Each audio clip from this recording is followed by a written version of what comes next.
नमस्ते श्रोते हो. आज आपण ऐकूया सासू सुनांची कथा. तुम्हाला नक्कीच आवडेल. तर सुरू करूया. दोर या कथासंग्रहातील स्नेहल जोशी यांची कथा, त्यांच्या पश्चात. ऐकूया. सुनीती वहिनींनी विहिरीवरून पाण्याच्या बादल्या घेऊन जाणाऱ्या खालच्या मजल्यावर राहणाऱ्या आपल्या धाकट्या जावेला अनिताला वरून हाका मारल्या. काय ग, आज आहे काय? विहिरीचं सर्व पाणी संपवायचंय का? नाही पण, अनिताने चाचरत उत्तर दिले. पण नको आणि परंतु नको. आता वरती ये. तुला आवडते म्हणून गरम गरम रवा इडली केलीये. अहो पण, अनितानं काठीची खून केली. त्या गेल्या मघाशीच मागच्या खिडकीतून त्या चौकातून वळलेल्या पाहिल्यावरच तुला हाका मारल्या. त्यांना जाताना तू नाही पाहिलंस? बादली दाराबाहेरच ठेवून साडी झटकत जिन्याने वर चढताना अनिता म्हणाली, मघा जरा घरात साफसफाई केली आणि मग पाणी भरायला घेतलं. खरं म्हणजे पाणी भरण्याचं नुसतं निमित्त त्या जाताना दिसाव्यात हाच हेतू होता. मघाशीच त्या गेल्या आणि सुनीती वहिनींनी सासूबाईचा उल्लेख नुसता त्या म्हणून केला होता. म्हणजे काय समजायचं? सुनीती वहिनींचा आज काय मूड होता याचा अनिताला अंदाजच बांधता येईना.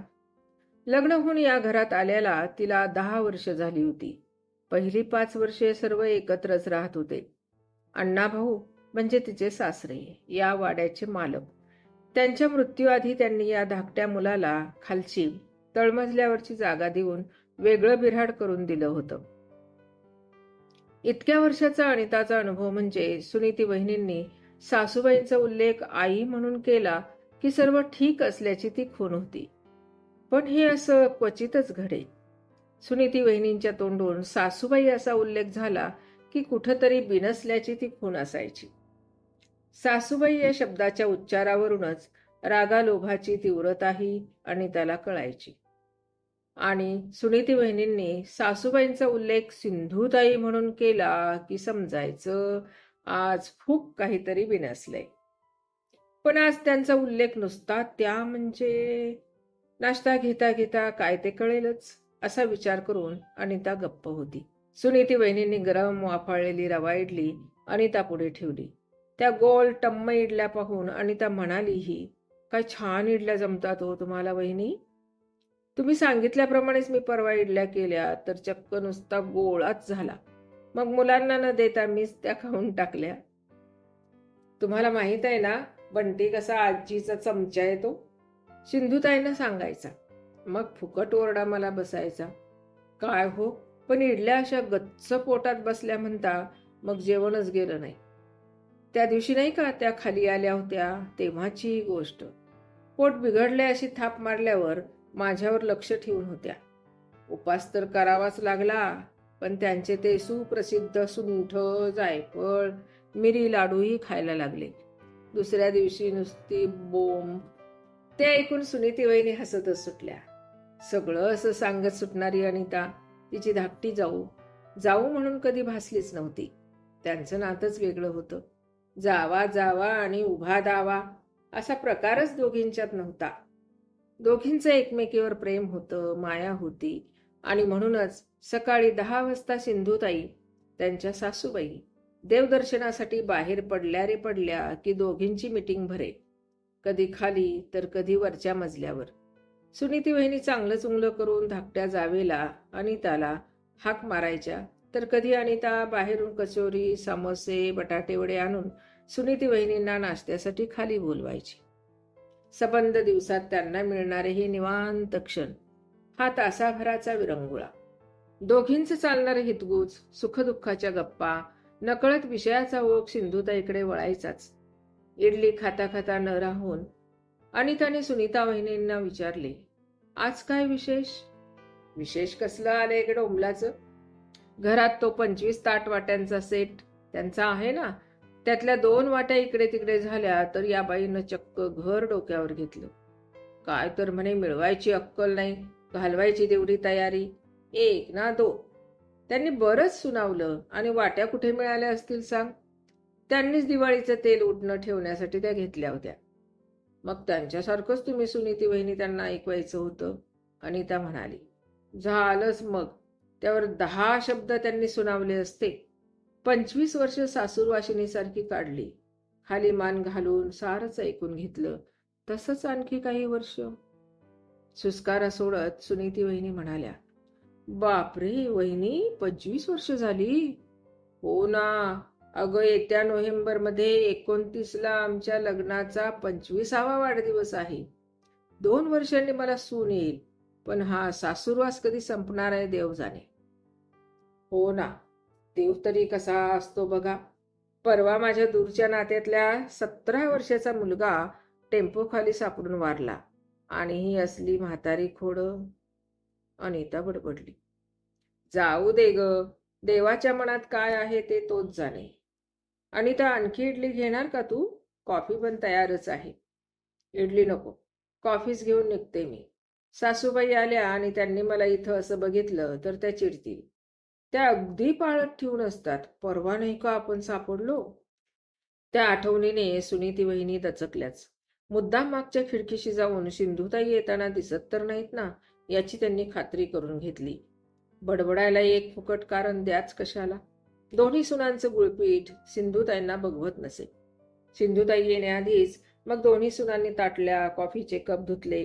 कसलाही मागमूस मागे न ठेवता सारं आटपून अनिता खाली येते न येते तर 5-10 मिनिटात सिंधुताई टपकल्याच. नेहमीप्रमाणे बाहेरून आल्यावर विहिरीचं पाणी काढून त्यांनी पाय धुतले. कुरकुरणारा तो रहाट आणि सिंधुताई ही जोड गोळी तशी वाड्यातल्या सर्वांनाच पाठ होती. या विहिरीचं पाणी शेंदण्यात त्यांच्या आयुष्यातला किती वेळ गेला असेल देव जाणे. अनिता पुटपुटली. आणि तेही खरंच होतं. सिंधुताईंना पाण्याचं वेडच होतं. घरात एखादं भांड अर्धवट भरलेलं दिसलं की कोणत्याही वेळी सिंधुताई कळशी घेऊन खाली धावायच्या. आता हल्ली काठी हातात आल्यापासून त्या सुनांवर डाफायच्या. मग सुनांना धावावंच लागायचं. अर्थात पूर्वीही सिंधुताईंनी कळशी उचलली की सुना मागून धावायच्याच. विहिरीवर पंप लावलेला होता. त्यांच्या घरावर आणि भाडेकरूंच्या जागेच्या वर अशा 2 टाक्याही बसवलेल्या होत्या. पण त्या फक्त सकाळी भरल्या जायच्या. नगरपालिकेच्या नळातून त्यावेळी धो-धो पाणी येत असायचं.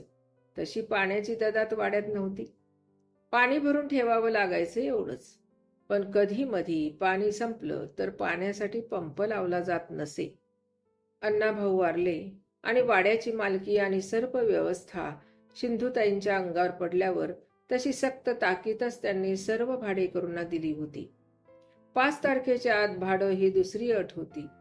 भाडेकरूंनी टीव्ही, रेडिओ मोठ्यानं लावायचा नाही ही तिसरी अट होती. तशा या अटी फार भयंकर होत्या असं नव्हे, पण सिंधुताईंच्या तोंडाच्या जबरदस्त पट्ट्यापुढे भाडेकरूही त्यांच्या सुनांसारखेच मूग गिळून बसायचे. अर्थात त्याला तसं कारणही होतं. अण्णाभाऊंचा हा प्रशस्त वाडा तसा पुण्यात मंडईजवळ अगदी मध्यवर्ती ठिकाणी होता. 2 खोल्यांची असली तरी भाड्याची जागा प्रशस्त होती. इतक्या स्वस्त भाड्यातली ही जागा एखाद्या वेळी 2-4 वर्षात, अगदी 5-10 वर्षात नक्कीच देवानं मनात आणलं तर आज उद्याही. काठी टेकत जाणाऱ्या सिंधुताईकडे पाहताना भाडेकरूंच्या नजरेत हेच भाव असायचे. निदान सिंधुताईंना तरी तसंच वाटायचं. भाडेकरूंच्या डोळ्यात दिसणारी प्रतीक्षा त्यांना आजूबाजूचे वाडे पाडून झालेल्या कॉम्प्लेक्सच्या नजरेतही दिसायची.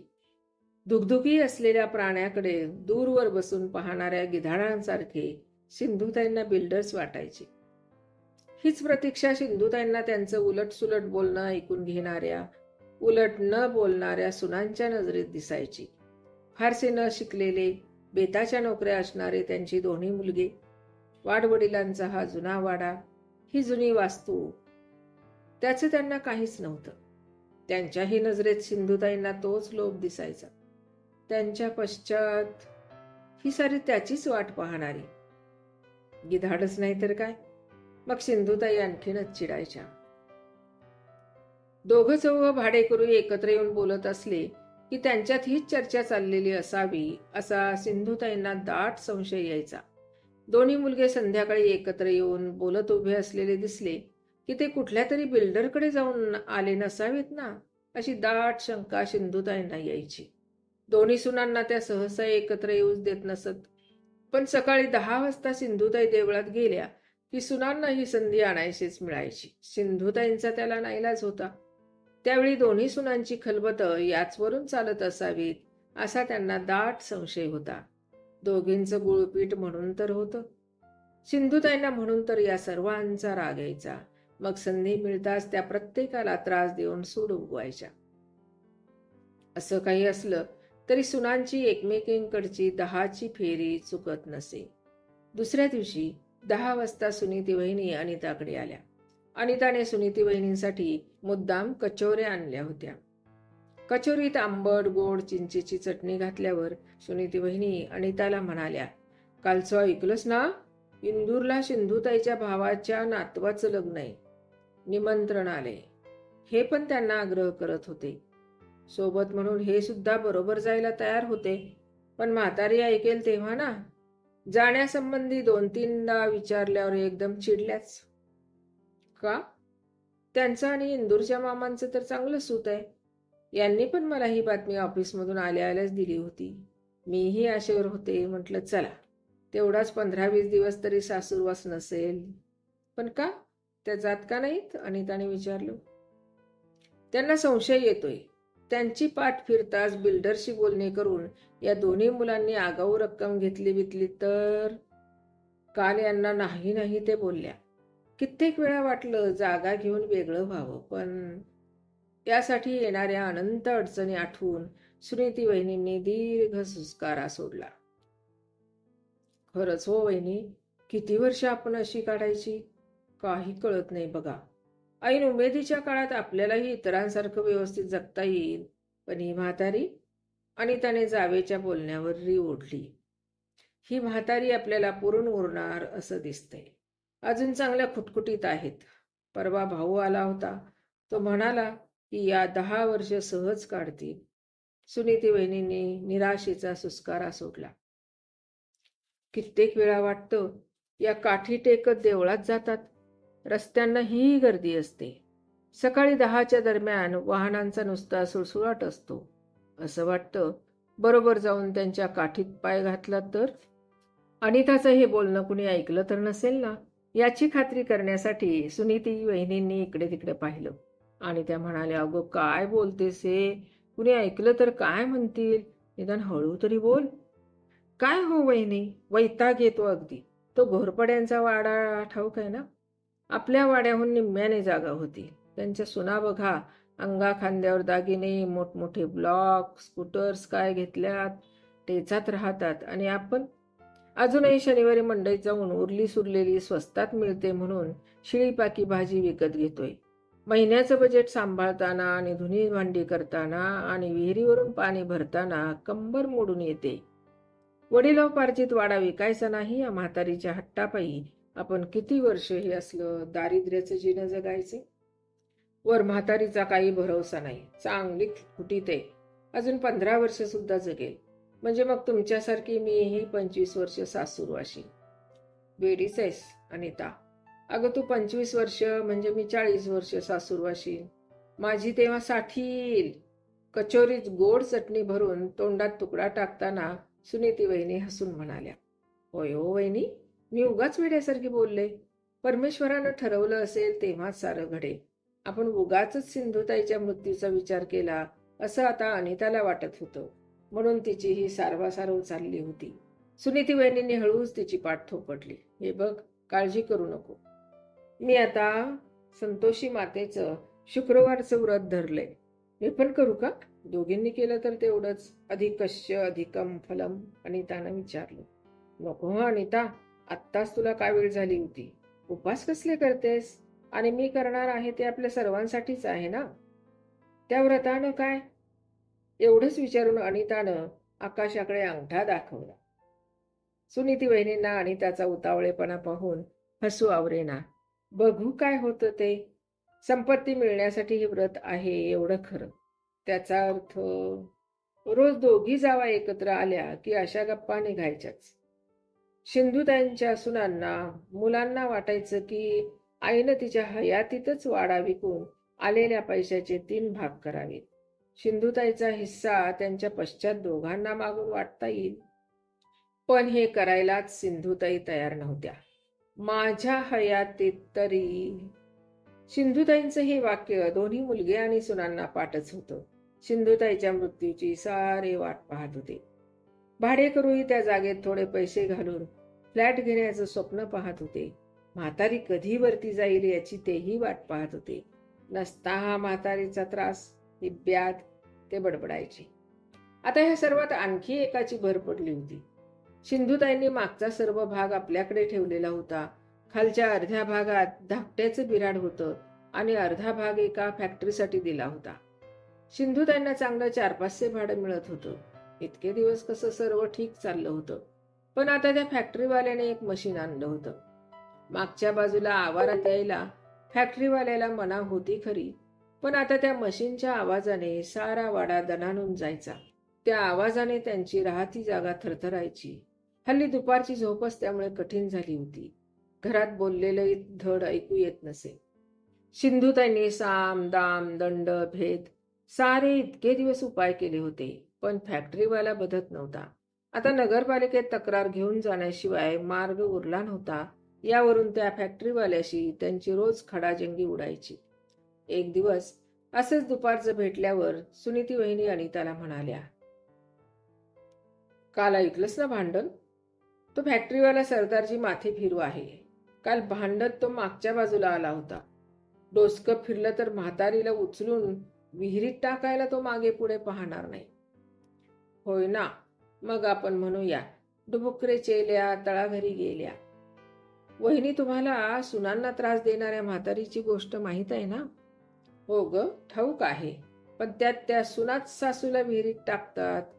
इथे मात्र अर्थात कुणी का टाकू देना, सुनीती वहिनी म्हणाल्या. त्यावर दोघी हसल्या. 13व्यापर्यंत थांबावं लागेल, पण त्याच महिन्यात बिल्डर्सना बोलावून काम सुरू करायचं, अनिता अधीरतेने म्हणाली. अगं हो हो, भाडेकरूही खुश होतील. ते पण वाटच पाहतायत. 12 व 13 नीट करूया, नाहीतर म्हातारीवरून अडचण आणायची. सिंधुताई वारल्यागत दोघींची बोलणी रंगली होती. अनिता त्यावर म्हणाली, पहिल्यांदा मी ही विहीर बुजवून टाकणार. रात्री पहाटे दुपारी केव्हाही म्हातारी विहिरीवर असते. तिच्या अंगात बहुधा या विहिरीतलंच भूत असावं. खरं सांगू का, त्या विहिरीत पडतील हीच धास्ती मला नेहमी वाटते. पावसाळ्यात पाणी किती वर आले हे बघण्यासाठी त्या विहिरीत डोकावतात. उन्हाळ्यात पाणी किती आटलंय हे पाहण्यासाठी त्यांचा आटापिटा चालतो. पाणी कमी असो जास्त असो, पंप लावण्याआधी त्या विहिरीत डोकावणारच. पाण्यावरून आपल्याला आणि वाड्यातल्या भाडेकरूंना छळणाऱ्या सिंधुताई विहिरीत पडाव्यात असं दोघी सुनांना वाटत होतं. पण उघडपणे बोलण्याची कुणाचीच हिंमत नव्हती. कारण एकतर ती त्यांची सासू होती, त्यांच्या नवऱ्याची आई, त्यांच्या मुलांची आजी. ती अशी मरावी किंवा मारली जावी असं बोलणंही त्यांना शोभण्यासारखं नव्हतं. त्या दोघी सुनांना छळायच्या नाही असं नाही. दोघींना त्यांचा भयानक राग यायचा, पण मनातून कितीही वाटलं तरी सुद्धा. सिंधुताई वस्ताद होत्या, तोंडाळ होत्या, फटकळ होत्या. सुनांना अगदी त्या धारेवर धरत असत. दोन्ही सुना आणि मुलगेही त्यांना घाबरूनच असत. सिंधुताईंचं बिनसू नये म्हणून प्रत्येकजण खबरदारी घ्यायचा, त्यांच्या कलानं वागायचा. त्यांना उलट बोलण्याची कुणाचीच हिंमत नव्हती. त्या कंजूस होत्या, हिशेबी होत्या. मुलासुनांसाठी खर्च करताना त्या ते त्यांना जाणवून देत. कधी स्पष्टपणे मुलांना म्हणतही, 2 पैसे मिळवायची अक्कल नाही, इतरांसारखा थाट मात्र हवा. तुम्हाला वाडा विकून पैसा करायचा आहे हे काही मला माहीत नाही, पण माझ्या हयातीत ते शक्य नाही. आणि तुमच्या हयातीत मी तुम्हाला वाडा जमीन दिलीच नाही तर? स्वतःच्या मुलासुनांना असं टांगणीला लावणं त्यांना शोभत नव्हतं. भाडेकरूंचं ठीक आहे, पण स्वतःच्या कुटुंबियांना असा त्रास देणं म्हणजे काय? 75 वर्षाचं आयुष्य त्या जगल्या होत्या. त्यांच्या सुना मुलांना त्यांचं आयुष्य जगायचं होतं. त्या आरामात जगणंही शक्य होतं. पण सिंधुताईंच्या हट्टापुढे, अर्थात सिंधुताईंच्या पश्चात, त्याचीही खात्री नव्हती. पण आज न उद्या कधीतरी हे घडेल, आपल्या मनासारखं घडेल या आशेवर वाड्यातली सारी माणसं जगत होती. स्वप्न रंगवत होती. त्यात आपल्या इच्छेनुसार रंग भरत होती. दिवस जातच होते. उन्हाळा जवळ आला. शिवरात्र झाली आणि जादू झाल्यागत वातावरणात उन्हाळा जाणवू लागला. मुलांच्या परीक्षा जवळ आल्या. शाळा कॉलेजची मुलं अभ्यासात दंग होती. सुट्टीत सुनीतीच्या मुलीने कम्प्युटरच्या क्लासला जायचं ठरवलं होतं. त्याची फी सुनीतीने लेकीला सिंधुताईंकडे पैशाचा लकडा लावायला सांगितलं होतं. एक दोनदा ऐकून नेहमीसारखा सिंधुताईंनी कानाडोळा केला, पण पुन्हा पुन्हा तिची भुणभुण सुरू झाल्यावर त्या चिडल्याच. त्या बडबडल्या, पुरे ही शिक्षणाची थेर. यावर्षी मी तुला उजवूनच टाकते. देवळात त्या गाडगीळबाई येतात, त्यांचा नातू लग्नाचा आहे, त्याचा कसला तरी धंदा आहे. मग मात्र सुनीतीला राहवलं नव्हतं. ती जरा चिडूनच म्हणाली, हो बरोबर, तुमच्या मुलांसारखा सांगण्यापुरता धंदा असेल. मी फसले तेवढी पुरे. मी ठरवणार माझ्या मुलीचं लग्न केव्हा करायचं ते. आधी तिला मी तिच्या पायावर उभी करणार. 2 पैशांसाठी नवऱ्यावर आणि त्याची ताकद नसली तर सासूवर माझी मुलगी अवलंबून राहणार नाही. आणि सुनीती आपल्या लेकीला म्हणाली, वैशू, कम्प्युटर क्लासची फी मी देईन. पुन्हा पुढे तोंड वेंगाडू नकोस. वादावादी मग वाढलीच. सिंधुताई खूपच चिडल्या. उन्हाळा सुरू झाला होता. त्यांचं बीपी या हंगामात नेहमीच वाढायचं. त्यांचा राग तर अनावरच झाला होता. त्यांनी आदळआपट केली. दोन्ही मुलांवर मग तोंड सुख घेतलं. त्यांचं बुळेपण, पैसे कमवायची त्यांच्यात नसलेली ताकद, इतकी वर्षे या दोन्ही मुलांच्या संसाराला त्यांना लावावा लागलेला हातभार. तास 2 तास नुसता तोंडाचा पट्टा चालला होता. सर्व उखाळ्या पाखाळ्या काढून झाल्यावर लग्नात सुनीतीच्या माहेरच्या माणसांनी सिंधुताईंचे केलेले अपमान, दिलेला तुटपुंजा हुंडा, गाडी यावर येऊन थांबली होती. त्यांनी मागच्या अनेक गोष्टी काढल्या. सुनीती वहिनीच्या माहेराहून हिनवल्यावर त्या आणखीच डिवचल्या गेल्या. सासू सुनेचं मग चांगलंच पेटलं. पण सिंधुताईंच्या तोंडाला आवर घालणं कुणाला शक्य नव्हतं. सुनीती वहिनी वैतागून शेवटी उठल्याच. शिंप्याकडून आणलेलं हुकलुकचं सामान आणि कपडे घेऊन त्या मागच्या सोफ्यात जाऊन बसल्या. तरी सिंधुताईंची आदळापट, बडबड त्यांना ऐकू येत होती. रागाच्या भरात मग सुनीती वहिनींनी भराभर सारं काम पुरं केलं. दुसऱ्या दिवशी सकाळी सुनीती वहिनी लवकर उठल्या. तरी राग कमी झालेला नव्हता. त्यात पंप बिघडल्याचं नाटक करून सिंधुताईंनी पाण्याची बोंबाबोंब उठवली होती. नळाचं पाणी सुनीती वहिनींनी भराभरा भरून घेतलं. तरी उरलेल्या पाण्यासाठी विहिरीवर त्यांना 10 खेपा घालाव्या लागल्याच. त्यांची कंबर पार मोडून आली होती. त्यात काल रात्री सुनीती वहिनींना धड झोपही आली नव्हती. घरातलं काम सुनीती वहिनीने आटपलं. सिंधुताईंसाठी पूजेची तयारी, दिव्यात तुपवात त्यांनी सारं उरकलं होतं. पण सासू सुनेचा अबोलाच होता. घरातलं वातावरण तसं तंगच होतं. पण न बोलता सुनीती वहिनींनी भराभर काम आटपलं. सकाळी उगाच वाद नको म्हणून सुनीती वहिनींनी सारं काम लक्षपूर्वक आटोपलं होतं. उगाचच सिंधुताईंच्या हाती त्यांना कोलीत द्यायचं नव्हतं.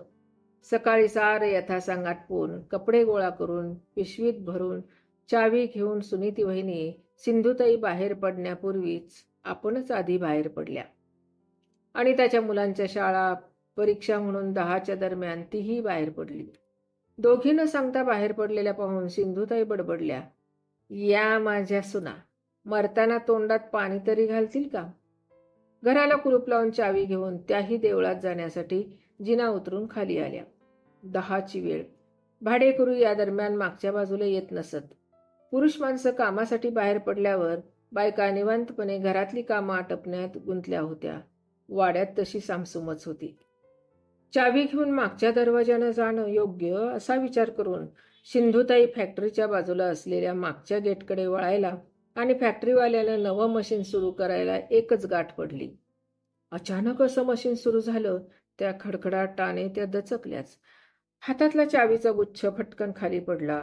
आता काठी बाजूला ठेवून वाकून तो गुच्छ घ्यायचा म्हणजे कठीणच काम होतं. म्हातारपणामुळे हा असा आलेला दुबळेपणा, त्यामुळे त्यांची चिडचिड व्हायची. त्यात काल सुनीतीशी झालेला वादविवाद, त्यात सकाळी तिने धरलेला अबोला, घरातलं तंग वातावरण, त्यात रात्री धडपणे न आलेली झोप. त्यांना राग आला होता. त्यामागे आणखी एक कारण होतं. सुनीती त्यांची पर्वा न करता, त्यांना न सांगता सकाळी सरळ बाहेर निघून गेली होती. त्यांचं वाढलेलं ब्लड प्रेशर, त्यात ह्या फॅक्टरीवाल्याच्या मशीनच्या खडखडाटाने भरच पडली होती. बघतेच एकेकाला. असं पुटपुटत त्या मागच्या गेटकडे वळल्या. आज फॅक्टरीवाल्याची आयती शिकारच त्यांच्या पदरात पडली होती. आता त्याची खैर नव्हती. काठी टेकत त्या फॅक्टरीच्या दारात थडकल्या. फॅक्टरीवाल्या सरदारजीने त्यांच्याकडे लक्षच दिलं नाही. सिंधुताईंच्या रागाचा पारा आणखीनच चढला. त्या ओरडल्या, आरडल्या.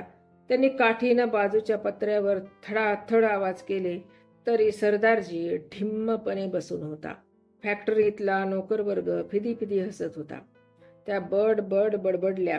द्वेषानं पत्रा ठोकूनही काही उपयोग होत नाही हे पाहिल्यावर त्या मागे वळल्या. आता सरदारजीला वाचा फुटली होती. गई ना बुड्ढी, ऐसा ही उसको सीधा करना चाहिए. बलाटली, हसते क्या हो छोकरे, काम करो. सिंधुताईच्या हे सारं कानावर आलं होतं. त्या बडबडल्या, ऐकत नाही काय, बघतेस तुला. त्या मीटर बॉक्सकडे वळल्या आणि त्यांनी फॅक्टरीसाठी दिलेल्या मीटरचा स्विच बंद केला. थडथडत मशीन बंद झालं. क्षणभर सरदारजीला काही कळेच ना. लक्षात आल्यावर हातवारे करत तो मागच्या बाजूला धावला. मी भाडं देतोय, तुम्ही माझी वीज अशी तोडू शकत नाही. बुढिया, सीधे से मीटर चालू कर. पण तेवढ्या सिंधुताईने सीतापीने मागचं गेटच कुलूप लावून बंद करून टाकलं होतं. आता चिडण्याची पाळी सरदारजीची होती.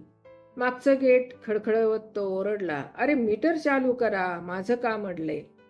मीटर चालू करणार नाही. ते मशीन आणताना तू आमची परवानगी घेतली होतीस. ते मशीन इथं वापरायचं नाही. त्याच्या आवाजाची आम्हाला कटकट होते आणि ऐकायचं नसेल तर जागा खाली कर. त्या आणखी काही बडबडल्या असत्या, पण बुढ़ी तेरा बहुत सुना, अभी दिखाता हूं, पुलिस को लेके आता हूं. अशी धमकी देणाऱ्या सरदारजीने चक्क गेटच्या लोखंडी गजांनाच हात घातला होता आणि ते तो वाकवू पाहत होता. त्याच्या चेहऱ्यावरचे ते क्रुद्ध भाव ते पाहून त्या पार हादरल्या. लोखंडी गज वाकवून तो आत शिरला तर खैर नाही हे लक्षात येऊन त्या तिथून निसटल्या आणि तुळशी कट्ट्याजवळ आडोशाला टेकल्या. त्यांचे हातपाय थरथरत होते. सरदारजी दरवाजा ठोकतच होता, बडबडतच होता. दरवाजा खुलता ना तो बुढ़े तुझे कोई में ढकल देता. मीटर बंद करती है, तेरे बाप का राज है क्या. आता काही इलाज नाही हे लक्षात आल्यावर तो तिथून निघून गेला. पण तरीही सिंधुताईच्या घशाला पडलेली कोरड कमी होईना. त्या विहिरीवर गेल्या.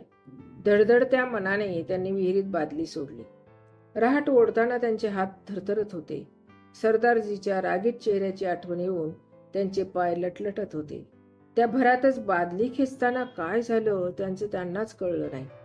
त्यांचा तोल कसा गेला आणि त्या विहिरीत कशा पडल्या हे पाहायला, सांगायला किंवा त्यांना वाचवायला त्यावेळी तिथं कुणीही नव्हतं. सरदारजी फॅक्टरीतली इतर कामं करण्यात गुंतला होता. वीज गेली तरी आणलेल्या इन्व्हर्टरवर त्याने इतर कामं उरकली. फक्त नवीन मशीन वापरता येत नव्हतं. त्या घडीला तो सिंधुताईच्या नावाने खूप बडबडला होता. पण आता राग शांत झाल्यावर त्याच्या मनात आलं, म्हातारीने गेट लावलं म्हणून बरं झालं, नाहीतर रागाच्या भरात आपण काय केलं असतं देव जाणे.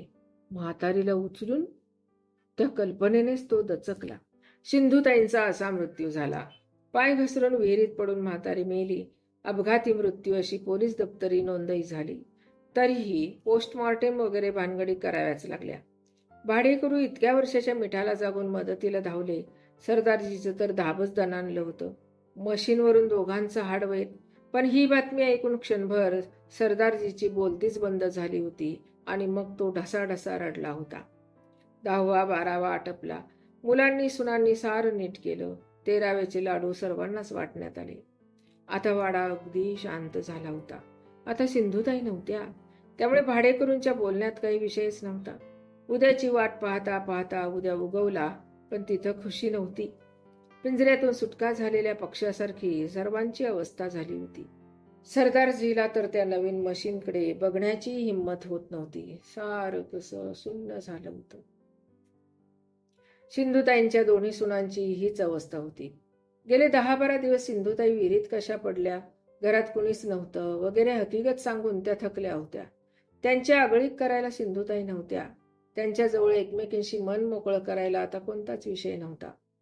जावाजावांचं तसं सर्व ठीक चाललं होतं. बिल्डरशी बोलणी झाली होती.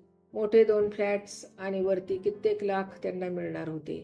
आता पाहिजे तसं आरामशीर जगणं दोन्ही मुलांना आणि विशेष करून सुनांना शक्य होतं. पण सासूबाईंचा झालेला तो अपघाती मृत्यू दोन्ही सुनांना डाचत राहायचा. दोन्ही सुनांनी कल्पनेत त्यांचा असाच मृत्यू रंगवला होता, पण प्रत्यक्षात तसं घडल्यावर अनिताच्या मनात यायचं. त्या दिवशी कधी नव्हे ते सुनीती वहिनी सकाळी 10च्या आधी बाहेर पडल्या होत्या. आदल्या रात्री त्यांचं आणि सिंधुताईंचं चांगलंच वाजलं होतं. सुनीती वहिनी तिच्या आधीच परत आल्या होत्या. इतकंच नव्हे तर सिंधुताई विहिरीत पडल्याचं त्यांनाच प्रथम समजलं होतं. सुनीती वहिनी बाहेरून परत आल्यावर दोघींचं पुन्हा विहिरीवरच वाजलं नसेल ना, आणि रागाच्या भरात सारखा हाच विचार अनिताला छळत राहायचा. तिचं सुनीती वहिनीशी बोलताना उगाचच अंग शहारून यायचं. अनिताची त्यांच्या डोळ्याला डोळा देण्याची हिंमत होत नव्हती. 13वेचं आटोपल्यावर भांडीकुंडी आवरताना काम करताना सुनीती वहिनी मध्येच थबकल्या.